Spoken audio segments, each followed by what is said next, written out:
I walked into my own kitchen and found my husband of 19 years kissing my best friend of 25 years. They didn't see me at first.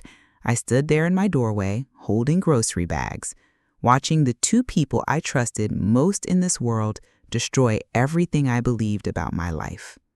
Sarah's hands were in David's hair. His arms were around her waist. They were kissing like teenagers, like people who'd been doing this for a long time, like people who weren't thinking about the woman who just walked into her own home. When they finally broke apart and saw me standing there, Sarah didn't even look ashamed. She looked relieved. "Linda," she said, smoothing down her blouse, "we need to talk. If you've ever discovered that your entire life was built on lies told by the people you loved most, stay with me. Because what I found out next didn't just break my heart. It shattered everything I thought I knew about trust, friendship, and the last 25 years of my life. My name is Linda. I'm 55 years old, and this is how I discovered that some betrayals run deeper than you could ever imagine." Let me tell you about the friendship I thought I had with Sarah Mitchell, a friendship that I now realized was the longest con of my life. We met in college when we were 20 years old. She was my roommate freshman year, the girl who held my hair back when I was sick, who stayed up all night helping me study for exams, who became the sister I never had. For 25 years, she was my person. The one I called first with good news, the one who showed up when everything fell apart. Sarah was there when I met David at a college party. She was my maid of honor when we got married. She held my hand in the hospital when we miscarried our first pregnancy. She threw me the most beautiful baby shower when I finally got pregnant with Emma. She was Emma's godmother, for God's sake. For 2.5 decades, Sarah and I talked every single day. We had standing coffee dates every Tuesday morning. We took annual girls' trips to the beach. Our family spent every holiday together. She knew everything about me. My fears, my dreams, my marriage problems, my insecurities about getting older. I thought I knew everything about her, too. Sarah never married. She had a series of relationships that never seemed to work out, and I spent countless hours analyzing what went wrong, offering advice, being the supportive friend who believed she just hadn't found the right person yet. "I'm too picky," she'd say with a laugh. "I want what you and David have." What David and I had. That's what she always called our marriage, the gold standard, the relationship she aspired to find for herself. David loved Sarah too, in that brotherly way that husbands love their wives' best friends. She was part of our family, part of our daily life. She had a key to our house. She knew our schedules, our routines, our secrets. When Emma left for college 2 years ago, Sarah was the one who helped me through the empty nest syndrome. When David started working longer hours and seemed distant, Sarah was the one who listened to me worry about our marriage. "All marriages go through rough patches," she'd tell me over our Tuesday coffee. "You and David are solid. You'll work through this." She was so understanding, so supportive. She even suggested I plan a romantic weekend getaway to reconnect with my husband. "You need to remind him what he has at home," she said, squeezing my hand across the cafe table. I trusted her completely. When David started going out more often with work friends, Sarah encouraged me to give him space. "Men need their independence," she said. "The more you try to control him, the more he'll pull away." When I found receipts for expensive dinners at restaurants David had never taken me to, Sarah helped me rationalize it. "Maybe he's planning something special for your anniversary," she suggested. When David started coming home late, smelling like perfume that wasn't mine, Sarah convinced me I was being paranoid. "You're overthinking this, Linda. David loves you. He would never cheat." For months, Sarah talked me out of my suspicions, calmed my fears, and convinced me that I was imagining problems that didn't exist. She was the voice of reason when I felt like I was going crazy. And all the while, she was sleeping with my husband. The day I caught them, I'd gone to the grocery store to buy ingredients for Sarah's favorite lasagna. It was her birthday week, and I was planning to surprise her with a homemade dinner. I'd even bought her favorite wine, the expensive bottle she always admired but never bought for herself. I came home early because I'd forgotten my wallet and needed to go back for it. David's car was in the driveway, which was unusual for a Wednesday afternoon. Sarah's car was parked down the street, which should have been my first clue, but I was so focused on getting back to the store that I didn't think about it. I used my key to enter through the kitchen door, arms full of grocery bags, already planning the menu in my head. That's when I saw them. They were so absorbed in each other that they didn't hear me come in. I stood there for what felt like hours, but was probably only seconds, watching my husband kiss my best friend in the kitchen where we'd shared thousands of meals, where Sarah had helped me plan Emma's birthday parties, where she'd cried on my shoulder about her failed relationships. When they finally noticed me, the look on Sarah's face wasn't shock or shame or regret. It was relief. Like she was tired of hiding, tired of pretending, tired of being my friend. "How long?" I asked, my voice barely above a whisper. David stepped away from Sarah, running his hands through his hair, a gesture I'd seen 1,000 times when he was nervous or guilty. "Linda, I can explain." "How long?" I repeated, looking directly at Sarah. She met my eyes without flinching. 2 years. 2 years? While I was crying to her about feeling disconnected from my husband, she was the reason for that disconnection. While I was asking her advice about my marriage, she was actively destroying it. While I was planning romantic getaways to save my relationship, she was the other woman. 2 years? I repeated, feeling the words like physical blows. "It just happened," David said, but Sarah cut him off. "No, it didn't just happen. We chose this. We've been choosing this for 2 years. The honesty was almost worse than the betrayal. At least if she'd lied, if she'd seemed sorry, I could have held on to some version of the friend I thought I knew.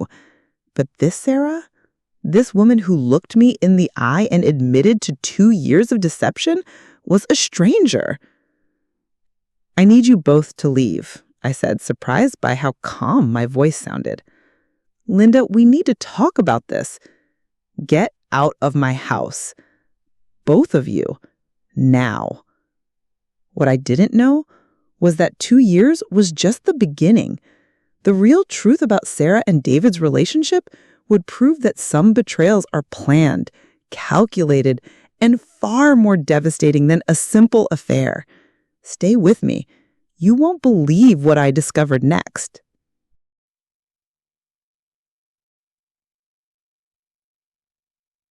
Have you ever felt like your entire life was a lie? That's what happened when I started digging into Sarah and David's 2-year affair and discovered it was so much worse than I had imagined. After I threw them out of my house, I sat in my kitchen for hours staring at the spot where I'd found them kissing. My mind was racing, trying to make sense of what I'd seen, trying to reconcile the Sarah I thought I knew with the woman who just admitted to betraying me for 2 years. But something didn't add up. Sarah's reaction was too calm, too prepared. She hadn't seemed surprised to be caught. She seemed relieved, like she'd been waiting for this moment. That night, I did something I'd never done in 19 years of marriage. I went through his things. I started with his phone, but it was password protected with a code I didn't know. Then I remembered he'd changed his password 6 months ago, claiming his old one had been compromised at work. At the time, I'd thought nothing of it. Now, it felt like another piece of evidence. I moved to his laptop, which he'd left open on his desk. His email was still logged in, and what I found there made my blood run cold. The emails between David and Sarah went back 5 years, not 2 years. The early emails were innocent enough, work stuff, since Sarah was a freelance marketing consultant and David occasionally hired her for his company's projects. But as I scrolled through, I watched their relationship evolve from professional to personal to intimate. 3 years ago, the tone changed. Sarah started sending him articles about marriage problems, about couples growing apart, about the challenges of empty nest syndrome. She was planting seeds, making him think about problems in our marriage that didn't exist yet. 2.5 years ago, she started suggesting they meet for coffee to discuss his concerns about his relationship. She positioned herself as the understanding friend who could help him work through his marital issues. 2 years ago, the emails became explicitly romantic, but even then, Sarah was strategic. She didn't just seduce my husband, she systematically destroyed my marriage first. I found email after email where Sarah analyzed my behavior, pointed out my flaws, and convinced David that I didn't understand him the way she did. Sarah seems so focused on Emma's college applications, she wrote. She doesn't even notice how hard you're working to provide for the family. I can tell Linda doesn't appreciate your sense of humor anymore. Remember how we laughed at lunch yesterday? When's the last time she laughed at your jokes? Linda has always been a little controlling, hasn't she? She doesn't give you the freedom to be yourself. She was rewriting our marriage history, making David see problems that weren't there, making him feel unappreciated and misunderstood. And I had no idea it was happening because I trusted her completely. But the emails revealed something even worse. Sarah had been planning this for years. I found a draft email she'd never sent, dated 3 years ago, where she laid out her strategy like a business plan. I need to be patient. Linda trusts me completely, which gives me access to information about their relationship. I can use her insecurities against her, make her seem needy and clingy. I can position myself as the understanding friend while slowly making David see that his wife doesn't appreciate him. The key is to make him think leaving Linda is his idea. She'd planned it. All of it. The marriage counseling she'd suggested that made David feel criticized, the girls' trips that gave her information about our intimate life that she could use against me, the advice she'd given me that actually pushed David further away. I kept reading, feeling sicker with each email. Sarah had been documenting our private conversations and sharing them with David, but with her own spin. When I'd confided in her that I was worried about getting older, she told David I was obsessed with aging and becoming bitter about it. When I'd shared my concerns about our sex life, she told David I was frigid and uninterested in intimacy. When I'd talked about feeling lonely since Emma left for college, she told David I was clingy and dependent. She'd taken every vulnerable moment I'd shared with her and weaponized it against my marriage. But the worst discovery was yet to come. I found a folder on David's laptop labeled Future Plans.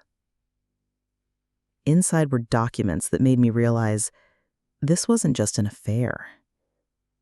It was a calculated takeover of my life. There were real estate listings for houses Sarah and David had been looking at together. Bank statements showing David had been moving money into an account I didn't know about. Legal documents about asset division and custody arrangements. They weren't just having an affair, they were planning to replace me entirely. The most devastating document was a timeline Sarah had created outlining their plan to gradually push me toward a breakdown so they could justify David leaving me. Phase 1, isolate Linda from other friends by being her primary confidant. Phase 2, undermine her confidence in her marriage by validating her insecurities. Phase 3, position myself as David's emotional support while Linda becomes increasingly needy. Phase 4, create situations where Linda appears unstable or unreasonable.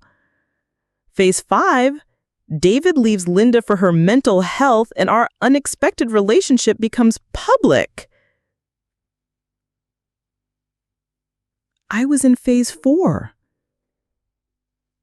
Sarah had been systematically destroying my mental health, making me doubt my own perceptions, gaslighting me into thinking I was paranoid and imagining problems.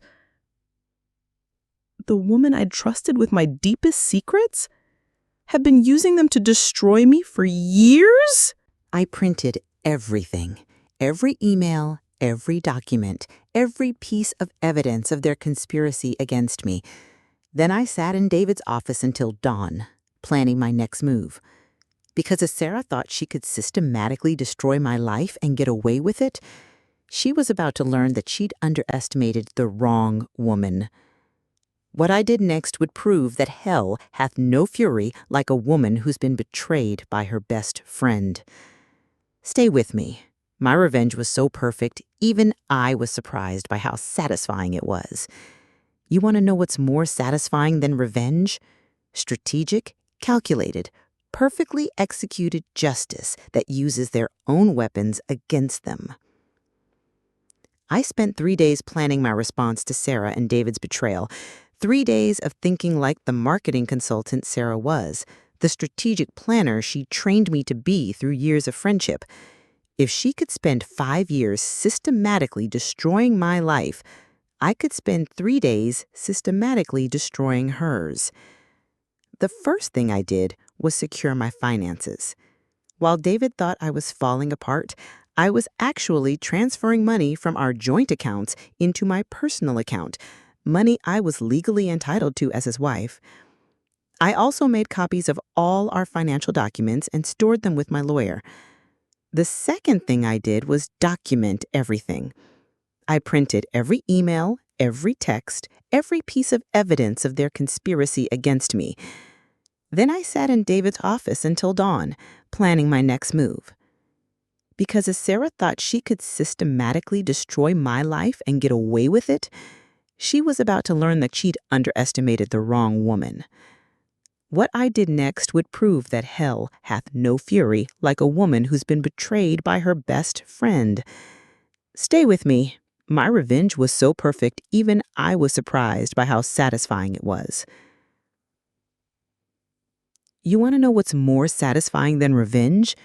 Strategic, calculated, perfectly executed justice that uses their own weapons against them. I spent 3 days planning my response to Sarah and David's betrayal, 3 days of thinking like the marketing consultant Sarah was, the strategic planner she trained me to be through years of friendship. If she could spend 5 years systematically destroying my life, I could spend 3 days systematically destroying hers. The first thing I did was secure my finances. While David thought I was falling apart, I was actually transferring money from our joint accounts into my personal account, money I was legally entitled to as his wife. I also made copies of all our financial documents and stored them with my lawyer. The second thing I did was document everything. I printed every email, every text, every piece of evidence of their conspiracy against me. I organized it chronologically, showing the progression from professional relationship to calculated affair to planned replacement of me. But the third thing I did was the most important. I started playing their own game. Sarah had taught me, through her betrayal, that information was power. She'd used my secrets against me, so I decided to use her secrets against her. See, Sarah had made one crucial mistake in her 5-year plan to steal my life. She'd forgotten that I knew all of her secrets too. 25 years of friendship meant I knew where all her bodies were buried. I knew about the time she'd embezzled money from her previous job and covered it up. I knew about the married client she had an affair with 3 years ago. I knew about the tax evasion, the fake references, the lies on her resume. I knew everything because she trusted me the same way I trusted her. The difference was I'd kept her secrets out of loyalty. She'd used mine as weapons. Time to level the playing field. I started with her biggest client, the one that provided 60% of her income. Remember that married man she had an affair with? He was the CEO of a family-owned company that prided itself on Christian values and moral leadership. I sent him copies of the emails between Sarah and David, along with a note. I thought you should know the kind of person you're doing business with. Someone who would systematically destroy a 25-year friendship and a 19-year marriage might not be the most trustworthy business partner. Then I contacted the IRS about her unreported income from cash clients. I had documentation because she'd bragged to me about keeping some money off the books during our coffee dates. I reached out to her other clients with evidence of her lies and manipulations, showing them how she'd fabricated references and inflated her credentials. But my masterpiece was what I did with David. Remember how Sarah had positioned herself as the understanding woman who appreciated David while I was the nagging wife who didn't? I decided to show David exactly who Sarah really was. I created a fake email account and started sending David screenshots of Sarah's old messages about him from before their affair began. Messages where she'd called him boring, predictable, and Linda's consolation prize. Messages where she laughed about how easy he was to manipulate. Messages where she described their future relationship as a stepping stone to something better. I forwarded him emails from other men she was flirting with, showing him that he wasn't her only target, just her most convenient one. But the piece de resistance was the recording. Sarah had a habit of talking to herself when she was stressed, a quirk I found endearing during our friendship. She'd often call me and vent while she was driving, not realizing I could hear her muttering to herself between sentences. I had a voicemail from 6 months ago where she'd called to check on me after a fight with David. In the background, I could hear her talking to herself. God, Linda is so pathetic. She has no idea what's coming. David's going to leave her for me and she'll never see it coming because she trusts me completely. Stupid woman. I'd saved that voicemail because it had seemed strange at the time, but I'd convinced myself I'd misheard. Now I knew I hadn't. I sent the recording to David with a simple message. This is what your girlfriend really thinks of both of us. Within 48 hours, Sarah's world started crumbling. Her biggest client fired her immediately, citing moral concerns and breach of trust. 2 other clients followed suit after receiving documentation of her lies. The IRS launched an investigation into her finances. David showed up at my door, looking devastated and holding printouts of all the evidence I'd sent him. David, I need to talk to you. Now you want to talk? I asked, not letting him in. Sarah, she's not who I thought she was. No kidding. She used me. She used both of us. I looked at my husband of 19 years, this man who'd thrown away our marriage for a woman who'd been playing him like a violin, and I felt nothing. No anger, no sadness, no desire to comfort him or take him back. Yes, she did, I said calmly. But you and Sarah taught me something very valuable about trust and loyalty. You taught me that some people will use your love against you, that some people will take your kindness for weakness, and that some people don't deserve forgiveness. So that's it? You won't even try? Oh, I'm trying. I'm trying to build a life without people who lie to me, manipulate me, and betray me. And you know what? It's going great so far. What happened next would prove that sometimes the best revenge is simply living well. Stay with me. You won't believe how this story ends and what I built from the ashes of their betrayal. Sometimes the worst betrayals come with receipts, and Sarah had kept very detailed records of her plan to destroy my life.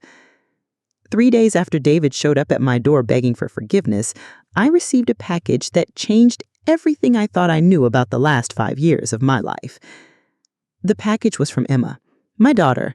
She was home from college for spring break and had been cleaning out her old room when she found something that made her sick to her stomach. "Mom," she said when she called me, "you need to see this." "Sarah gave me this journal for my 16th birthday, remember? She said it would help me process my feelings about growing up. I never really used it, but I found it today, and Mom, there are things written in it that I didn't write." The journal Emma sent me contained Sarah's real thoughts about our family, written in her own handwriting on pages scattered throughout what was supposed to be my daughter's private diary. Sarah had been using Emma's journal as her personal planning notebook, documenting her strategy to break up my marriage and replace me in David's life. She'd hidden her notes among the few entries Emma had actually written, probably thinking no one would ever read through a teenage girl's diary. What I found in that journal was more disturbing than anything I'd discovered in David's emails. Sarah hadn't just planned to steal my husband, she'd planned to steal my entire life. Linda is getting older and more insecure. She's worried about wrinkles, about David losing interest, about being replaced by a younger woman. I can use this. Every time she mentions feeling old or unattractive, I'll validate those fears while positioning myself as the confident, youthful alternative. David responds well to praise and attention. Linda takes him for granted. She doesn't compliment him anymore, doesn't make him feel special. I can fill that gap. Every time Linda criticizes him or seems unappreciative, I'll be there to build him up. Emma leaving for college is the perfect opportunity. Linda will be emotional and clingy, which will push David away. I need to be his source of comfort during this transition, not her. But the most chilling entries were about me personally. Linda's biggest weakness is her loyalty. She trusts completely and forgives easily. She'll never suspect me because she can't imagine that someone she loves could betray her so thoroughly. I can use her trust to gather information and her forgiveness to cover my mistakes. The key is to make Linda doubt herself, not me. Every time she gets suspicious, I need to convince her she's being paranoid. Every time she notices something off about David's behavior, I need to provide an innocent explanation. She wants to believe everything is fine, so she'll accept any reasonable doubt. Linda's self-esteem is tied to being a good wife and mother. If I can make her feel like she's failing at both, she'll become desperate to fix things, which will make her seem needy and push David further away. Sarah had been studying me like a science experiment, documenting my vulnerabilities and planning how to exploit them. But the entries that made me physically ill were about Emma. Emma adores me and sees me as the cool aunt figure. I can use this relationship to stay close to the family and gather information. If Linda ever becomes suspicious, Emma will defend me because she can't imagine I would hurt her mother. Emma's college applications are stressing Linda out. I can offer to help, which will give me more time with David and make me seem supportive while Linda seems overwhelmed. When David and I are together, Emma will be the perfect cover story. Linda will never question why I'm spending so much time at their house if I'm helping with Emma. Sarah had used my daughter as a cover for her affair. She'd manipulated Emma's trust and affection to gain access to our family, all while planning to destroy Emma's parents' marriage. The final entries, dated just 2 months ago, revealed the end game. Phase 5 is almost complete. Linda is starting to crack, she's anxious, suspicious, and David is getting annoyed with her behavior. Soon he'll be ready to leave her for her mental health, and our relationship can become public. I've been documenting Linda's erratic behavior, her crying, her accusations, her paranoia. If she tries to fight the divorce or make things difficult, I have evidence that she's unstable. David will get custody of Emma, and I'll finally have the family I've always wanted. Linda thinks Emma will always choose her, But Emma's 18 now. If I play this right, Emma will see her mother as the problem and David as the victim. She'll want to live with us, not with her crazy mother. Sarah hadn't just planned to steal my husband, she'd planned to steal my daughter, too. I sat in my living room reading my best friend's detailed plan to systematically destroy my mental health, steal my family, and leave me with nothing, and I realized something important. I wasn't the victim in this story anymore. I was the woman who'd outsmarted them both. Because while Sarah was busy documenting her evil plan in my daughter's journal, she'd created the perfect evidence of premeditated emotional abuse and manipulation. While she was congratulating herself on her strategic brilliance, she was actually building the case that would destroy her in court. I called my lawyer immediately. "I need you to see something," I told him. "And then I need you to file for divorce with a request for full custody and maximum alimony." On what grounds? Emotional abuse, financial fraud, and conspiracy to commit parental alienation. And I have documentation of all of it, written in the defendant's own handwriting. Sarah thought she was so smart, so strategic, so untouchable. She thought she'd planned for every contingency. She hadn't planned for the possibility that her victim would fight back with her own weapons. What happened in court would prove that sometimes the best revenge is simply telling the truth. Stay with me. You won't believe how this master manipulator's own evidence was used to destroy her in front of a judge. Have you ever watched someone's carefully constructed lies crumble in real time? That's what happened when Sarah's master plan met a family court judge who'd seen every manipulation tactic in the book. The divorce proceedings began 6 weeks after I discovered the journal. My lawyer, Patricia Chin, was a shark in a business suit who specialized in high-conflict divorces involving infidelity and emotional abuse. "Your case is unusual," she told me during our first meeting. "Most victims of this level of psychological manipulation don't have this much documentation. Sarah essentially wrote a confession." David had hired his own lawyer and was trying to paint the situation as a simple affair that had just happened. He wanted a quick, amicable divorce with shared custody and minimal alimony. Sarah, meanwhile, had hired the most expensive divorce attorney in the city, clearly planning to fight for her vision of the future where she got David, Emma, and half of everything I'd worked for. She'd underestimated me one last time. The first hearing was just for temporary arrangements, but Patricia used it to establish the pattern of Sarah's behavior. She presented the emails, the journal entries, and the timeline of Sarah's 5-year plan to the judge. "Your Honor," Patricia said, "this isn't a case of marital breakdown leading to infidelity. This is a case of calculated psychological warfare designed to destroy a family for personal gain." Sarah's lawyer objected, claiming the evidence was taken out of context and that Sarah was being scapegoated for the failure of the Mitchell marriage. Judge Harrison, a no-nonsense woman in her 60s who'd been handling family court for 20 years, read through the journal entries with increasing disgust. "Miss Rodriguez," she said, addressing Sarah directly, "did you write these entries in the minor child's journal?" Sarah's face went pale. "Your Honor, those were private thoughts." "Private thoughts about manipulating this family and using their daughter as a cover for your affair with her father?" It's not what it looks like. It looks like a detailed plan to commit emotional abuse and parental alienation. Is that not what it is?" Sarah's expensive lawyer tried to redirect, but Judge Harrison wasn't having it. "I'm granting Mrs. Mitchell temporary full custody of the minor child, temporary exclusive use of the marital home, and temporary alimony of $4,000 per month.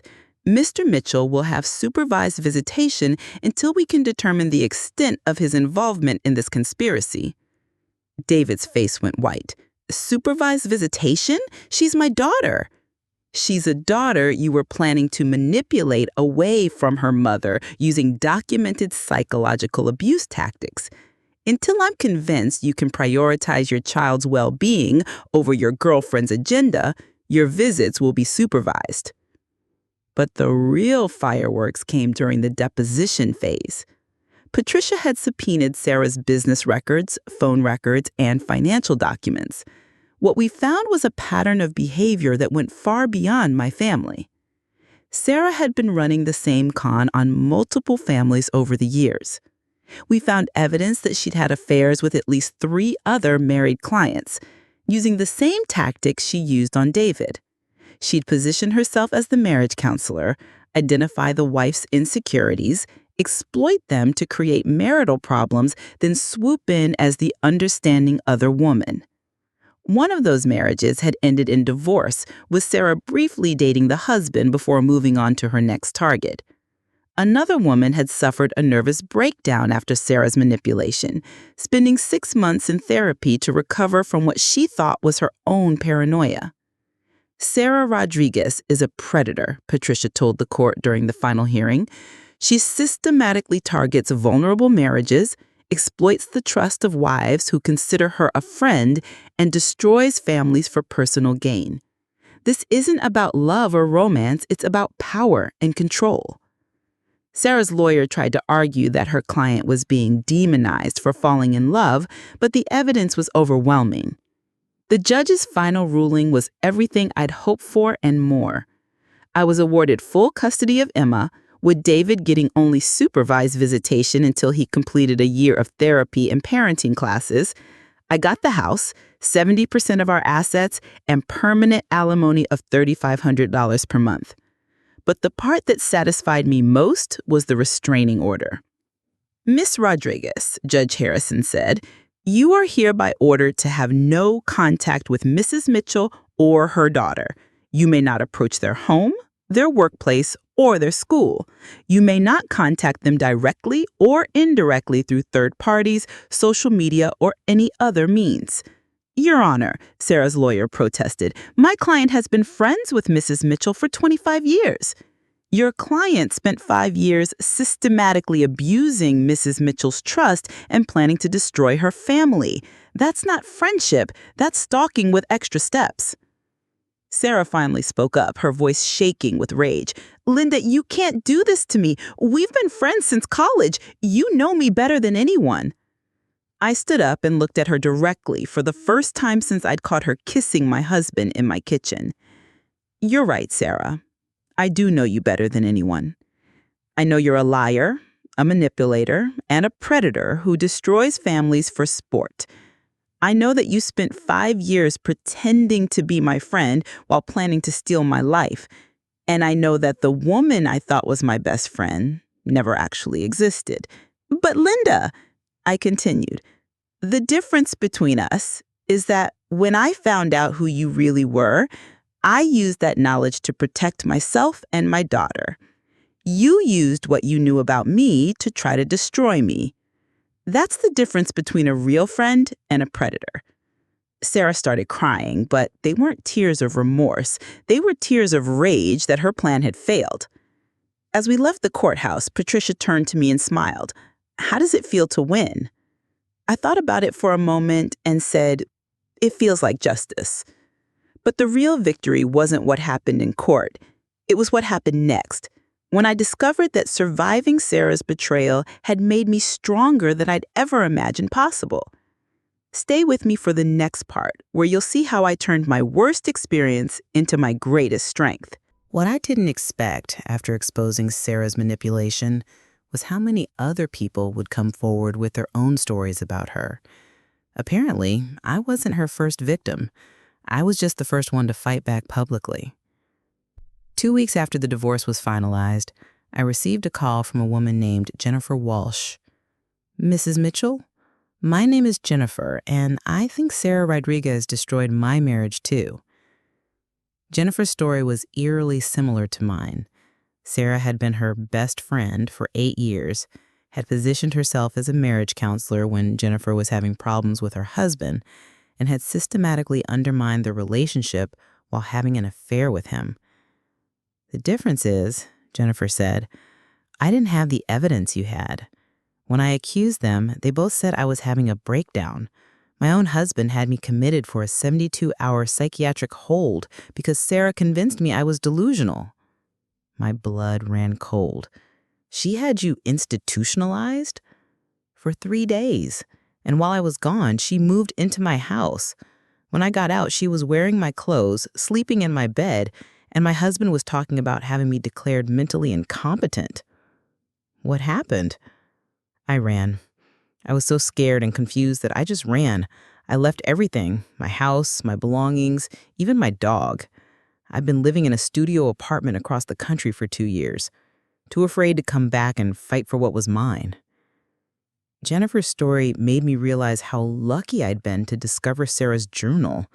Without that evidence, I could have ended up exactly where Jennifer was, gaslit into believing I was crazy, isolated from my support system, and stripped of everything I'd worked for. Jennifer, I said, I want you to call my lawyer. I think we can help you. Over the next few months, 3 more women contacted me with similar stories. Sarah had been running this con for over a decade, targeting vulnerable marriages and destroying families for her own gain. Patricia, my lawyer, was fascinated by the pattern. This is sociopathic behavior, she told me. Sarah doesn't just want other women's husbands, she wants their entire lives. She wants to literally replace them. We started building a case for a class action lawsuit against Sarah for intentional infliction of emotional distress and fraud. But more importantly, we started connecting her victims so they could support each other. The support group that formed organically became one of the healingest parts of my recovery. Meeting other women who'd been through the same systematic manipulation helped me understand that Sarah's tactics were textbook predatory behavior, not a reflection of my own weakness or naivete. She told me the same things, said Maria, another victim, that my husband didn't appreciate me, that I was too controlling, that I should give him more space, and the whole time she was the one he was spending that space with. She used my insecurities about my weight against me. Every time I mentioned feeling fat or unattractive, she'd validate those feelings and then tell my husband that I was letting myself go and becoming obsessed with food. The patterns were identical across all of Sarah's victims. She'd identify insecurities, exploit them to create marital problems, position herself as the understanding friend, and then swoop in as the perfect replacement wife. But hearing these stories also made me realize something important. I was the only one who'd fought back successfully. The other women had been so thoroughly gaslit that they'd either fled or accepted the narrative that they were the problem. What made you different? Jennifer asked during one of our group meetings. Why were you able to see through it when the rest of us couldn't? I thought about it for a long time before answering. I think it was Emma, I said finally. When I found Sarah's notes in Emma's journal, when I realized she was planning to manipulate my daughter against me, something just snapped.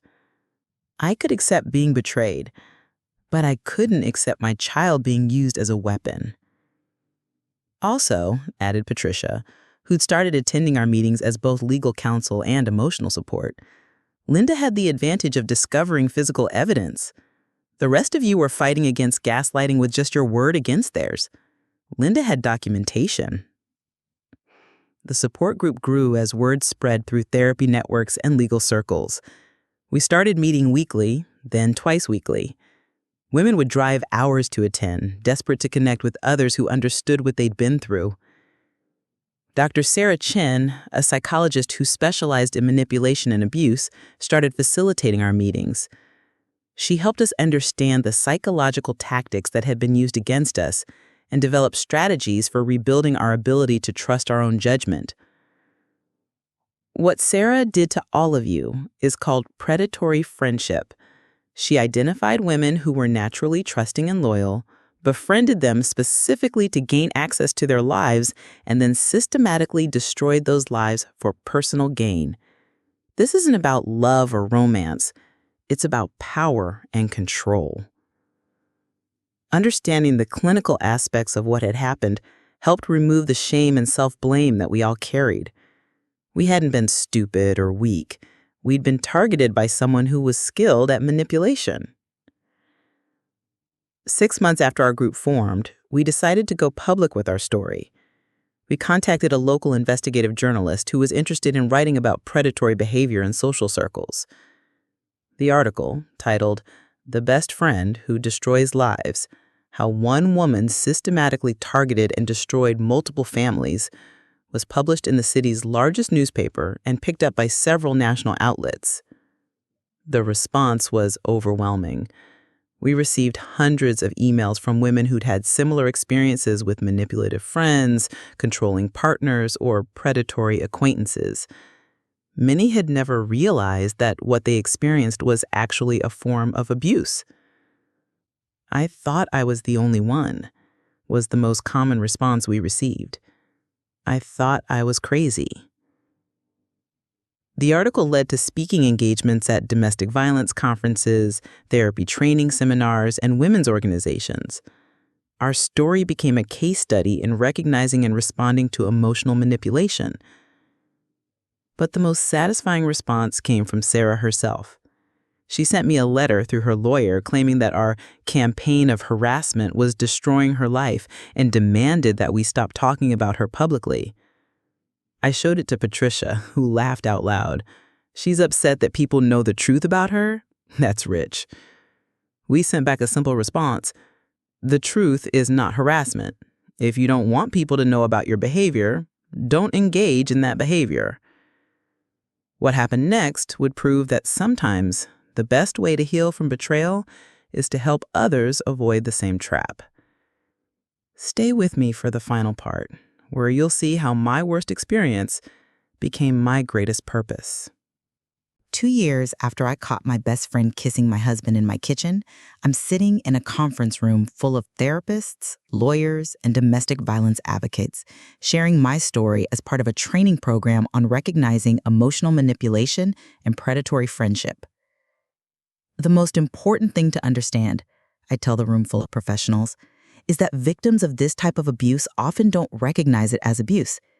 When your abuser is your best friend, someone you trust completely, the manipulation feels like support, and the gaslighting feels like helpful perspective. A young therapist raises her hand. How do you help someone recognize that their friend is actually manipulating them? You ask questions instead of making statements, I reply. Instead of saying, your friend is manipulating you, you ask, how do you feel after conversations with this friend? Do you find yourself doubting your own perceptions more often? Do problems in your life seem to get worse when you seek this person's advice? This has become my life's work, helping professionals recognize the signs of predatory friendship and helping victims understand that what happened to them wasn't their fault. The support group I started has grown into a nonprofit organization called Trust Your Truth, which provides resources for people recovering from manipulation and emotional abuse. We have support groups in 12 cities now, a website with educational materials, and a hotline staffed by trained volunteers.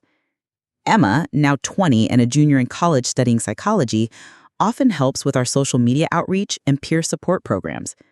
Mom, she told me recently, watching you turn the worst thing that ever happened to you into a way to help other people has been the most inspiring thing I've ever witnessed. My daughter has grown into an incredible young woman with strong boundaries and excellent judgment about people. She can spot manipulation tactics from a mile away and isn't afraid to call them out. Sarah actually did us a favor in a weird way. She taught us both how to recognize fake people and toxic behavior. I'll never be as vulnerable to that kind of manipulation as I might have been. Emma maintains a cordial but distant relationship with David. He's tried to rebuild their connection, but the trust was broken when she realized he'd been planning to manipulate her against me. She's polite but guarded, and he's had to accept that their relationship may never be what it was. I don't hate Dad, she's told me, but I don't respect him either. He chose to believe lies about you instead of talking to you directly. He chose to plan a future that would have hurt me just to make himself happy. Those aren't the actions of someone I can trust with my heart. David has tried to contact me several times over the past 2 years, wanting to make amends and explain his side. I've maintained no contact. There's nothing he could say that would change what happened, and I have no interest in relitigating the past. I heard through mutual acquaintances that he's been in therapy and has expressed regret about his choices. I'm glad he's getting help, but his healing journey is not my responsibility. Sarah, on the other hand, left town about 6 months after our story went public. Her business never recovered, and the social ostracism became too much for her to handle. I heard she moved to another state and changed her name. I don't think about her often anymore. She's become irrelevant to my life. A cautionary tale I share in professional settings, but not someone who occupies space in my daily thoughts. The life I've built is so much richer than the one I lost.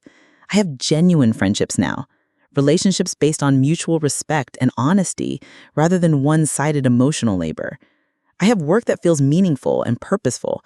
I have a relationship with my daughter that's built on truth and trust. I've also started dating again, something I never thought I'd be ready for. His name is Michael, and he's a widower I met through my hiking group. He's kind, honest, and has his own experience with rebuilding life after loss. What I love about you is that you know exactly who you are. You're not trying to be what you think I want. You're just authentically yourself. That authenticity was hard-won. It took months of therapy to unlearn the people-pleasing behaviors that had made me vulnerable to Sarah's manipulation. It took time to rebuild my ability to trust my own instincts and set healthy boundaries. But perhaps the most unexpected gift of this entire experience has been discovering my own strength. The woman who was devastated by betrayal became the woman who fought back strategically and won. The woman who was afraid of being alone built a rich, fulfilling life as a single mother. The woman who thought she needed others' approval to be worthy discovered she was already complete. You know what's funny? I told Michael during one of our early dates. I spent 25 years trying to be the perfect friend to Sarah and 19 years trying to be the perfect wife to David. I was so focused on being what they needed that I forgot who I actually was. "And who are you?" he asked. I thought about it for a moment. I'm someone who fights for what's right. I'm someone who protects the people I love. I'm someone who turns pain into purpose. I'm someone who refuses to let other people's betrayal make me bitter or closed off. That's a pretty amazing person to be. It took me 55 years to figure that out. The work I do now with Trust Your Truth has connected me with hundreds of women who've survived similar betrayals. Each story reminds me that healing is possible, that strength can emerge from the deepest wounds, and that sometimes losing everything you thought you wanted is the only way to discover what you actually need. Stay with me for the final part, where I'll share the most important lessons I learned about trust, betrayal, and the incredible power of choosing to rebuild rather than remain broken. If someone had told me 3 years ago that discovering my best friend's betrayal would lead to the most fulfilling chapter of my life, I would have thought they were insane. But here I am at 58 years old, living a life more authentic and purposeful than I ever imagined possible. This morning, I received an email that perfectly captures why this journey has been worth every painful step. It was from a woman named Rachel in Portland. "Linda, I attended your workshop last month about recognizing manipulation in friendships. Yesterday, I confronted my best friend, who had been systematically undermining my marriage for 2 years. I found evidence that she was having an affair with my husband, just like you described. Because of your training, I knew exactly what to look for and how to document everything. I wanted you to know that your story saved my family. Thank you for turning your pain into our protection." These emails arrive weekly now, sometimes daily. Women who've learned to trust their instincts because I shared how I learned to trust mine. Women who've saved their marriages because they recognized the warning signs I missed for so long. Women who've escaped toxic friendships before they could be destroyed by them. This is what healing looks like. Not just recovering from your own wounds, but using your scars to help others avoid the same injuries. The nonprofit Trust Your Truth now operates in 15 states with over 200 trained volunteers who facilitate support groups for manipulation survivors. We've developed educational programs for therapists, social workers, and family court professionals. We've created resources for teenagers to help them recognize toxic relationships before they take root. Emma, now in her senior year studying clinical psychology, is writing her thesis on predatory friendship patterns. She's using our database of survivor stories to identify common tactics and develop early intervention strategies. "Mom," she told me last week, "you've created something that will protect people for generations. Sarah thought she was destroying you, but she actually gave you the tools to save thousands of other women." The irony isn't lost on me. Sarah's meticulous documentation of her manipulation tactics, the very evidence she thought made her clever, became the blueprint for helping others recognize and escape similar abuse. My relationship with Michael has deepened into something I never experienced in my marriage with David: true partnership based on complete honesty. We've been together for 18 months now, and not once have I felt the need to hide my thoughts, minimize my feelings, or pretend to be someone I'm not. "You know what I love most about us?" Michael said recently as we hiked through the mountains. "We both know what it's like to lose everything and rebuild from scratch. We're not together because we need each other. We're together because we choose each other." That choice,